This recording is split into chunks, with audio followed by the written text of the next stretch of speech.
Well, I want to thank David Wood for debating me. It was a pleasure to do this. Tonight's debate was a clean sweep. All of the arguments which I have presented tonight went unrefuted. The only thing we heard tonight, Muhammad didn't really mean to do those good things. Nah, he didn't mean to do that. Let's look at those 7 unrefuted arguments which we have heard tonight. He didn't even bother to even address most of them. I argued tonight that there's a false presupposition people use when they open up the Quran. They assume that Christianity is a religion of peace and tolerance, but that's not true. That was not the historical context of the Quran. Argument number 2. The Christians of the 6th century were a clear and present danger that, if not confronted, would unleash a brutal campaign, genocide, torture, and barbarianism until all knees are bent to Christ. Chapter 9, verse 29 came to meet this challenge and fought so that people can have the right to believe in the religion of their choice, a fundamental right which 6th century Christianity denied. And if you read history is unanimous upon this. This is why the Christians allowed the Muslims to enter their land. Listen, you have a small group of Arabs here who are now in charge of a vast amount of Christian land. If they would have mistreated those Christians would have thrown them right back into the Arabian desert where they came from. But they accepted them. And as I quoted for you, that when the Muslims entered their land, especially after the Battle of Yarmouk, they began to play music and danced in the streets because of the oppression they suffered. Argument number 3. The non-believers were bitter enemies and continued to commit atrocities against each other. Chapter 9, verse 29 ended 600 years of never-ending war between the pagans and the idolaters. Nothing from David Wood. He accepts all this, but he's just trying to win a debate. He won't come up and say, okay, now you're right about that. Well, Muhammad didn't really mean those good things. The Quran says, fight the non-believers. What part of that don't you understand? And he just kept saying that over and over again. Yep, of course, yes. But we're trying to show you the good in that. There's a lot of good in that, in fighting the unbelievers. There's a lot of good in that, and I hope you can see that in tonight's debate. Their argument number 4. There is a necessity. There is a moral obligation to fight against the non-believers. And I hope that's clear. We gave you an example of a horrendous genocide which the Christians perpetrated against the Jews. Nothing ended that genocide. The Jews are finished.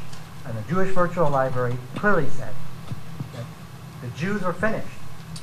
However, things are going on in the Arabian desert that which within 7 years would change the course of history, and that man is Prophet Muhammad sallallahu alaihi wasallam. And chapter 9, verse 29, this verse he's complaining about. Those were the marching orders that fought and defeated this Nazi version. And I don't want to say that Christians are like that. I don't want to argue about the Nazi version of this religion.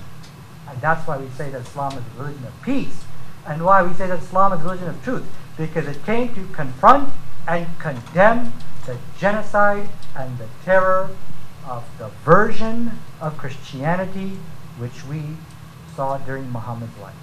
Now, I'm not saying you guys are like that, so please don't misrepresent me. Argument number 5. Islam teaches to fight the good fight. Fight for those people who are oppressed. Nothing from David Wood. And then we saw how Omar ibn Abdul Aziz, fight those people who are non-Muslims. Absolutely. And why?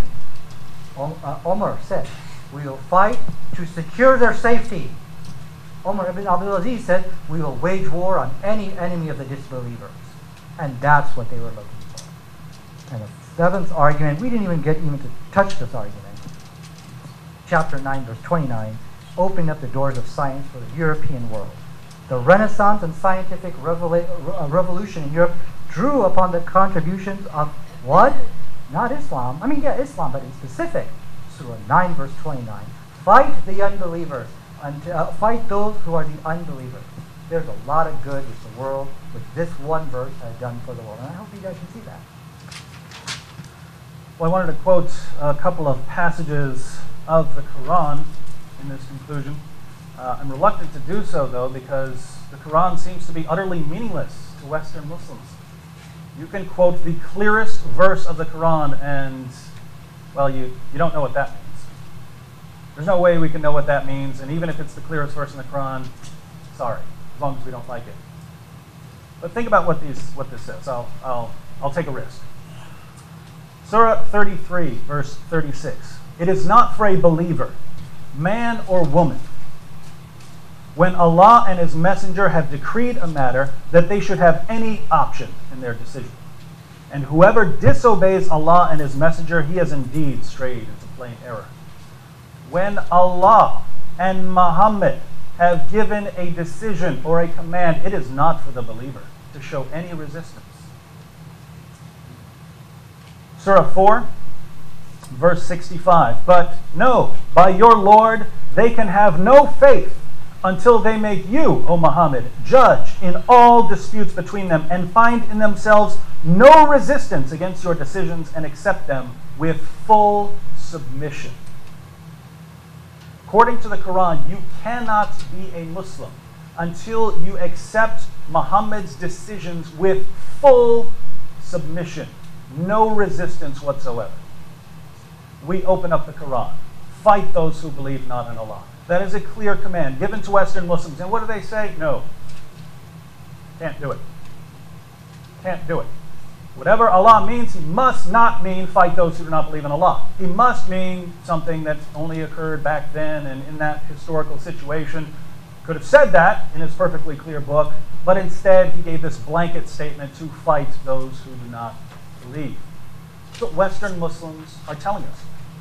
So we've seen the Quran. We've seen the Hadith. Nadir quoted Ka'b bin Malik, and Ka'b bin Malik didn't even agree with him. I quoted Ibn Kathir, the greatest Islamic commentator of all time, repeatedly, who agreed with me. So Allah agrees with me. Muhammad agrees with me. Islam's greatest commentator agrees with me. Let me give you one quotation, since Nadir brought up the issue of religious tolerance in Islam. And Islam came to make sure you have the freedom of religion that you so desire. Quoted everything else, now I'll quote Abu Bakr, Muhammad's closest companion and the first rightly guided caliph. The man that the early Muslim community said, if anyone's going to lead, it's going to be that man. If anyone's going to lead after Muhammad, it's him. This is how Abu Bakr described Muhammad, what Muhammad did in Arabia. Verily God, may He be exalted, sent Muhammad with His truth to His creation as a bearer of good tidings and as a warner and as one calling others to God with His permission, and as a light-bringing lamp, so that He might warn all who live, and so that the saying against the unbelievers might be fulfilled. So God guided with the truth whoever responded to Him, and the apostle of God, with His permission, struck whoever turned his back to Him until he came to Islam willingly or grudgingly. What's the Quran say? Fight those who do not believe. What does Muhammad say? You'll fight them until they recite the Shahada. What does Ibn Kathir say? You'll fight all people of the world until they either convert to Islam, pay the jizya, or you kill them. What does Abu Bakr say? Muhammad went out, brought people to Islam whether they liked it or not, willingly or grudgingly. And Nadir looks at all of this and says, this is what God did to promote religious tolerance and harmony. You see how well it worked then with the Pact of Umar. And you see how well it works now. What Nadir is telling us is his God is a total failure. Back then and now. It's not working now. It wasn't working then. And if we take His command seriously, no one could ever follow His religion because we could never know what Allah means. If I can't know what Allah means when He says, fight those who do not believe in Allah, how do I know I can believe Him when He says, believe in Muhammad? Maybe when He says, believe in Muhammad, He means something totally different. Maybe when He says, you're supposed to pray, He means something totally different. Maybe when He says any of these things, He means something totally different, because the God Nadir is presenting to us does not know how to make His message clear. And millions of people have died because of it.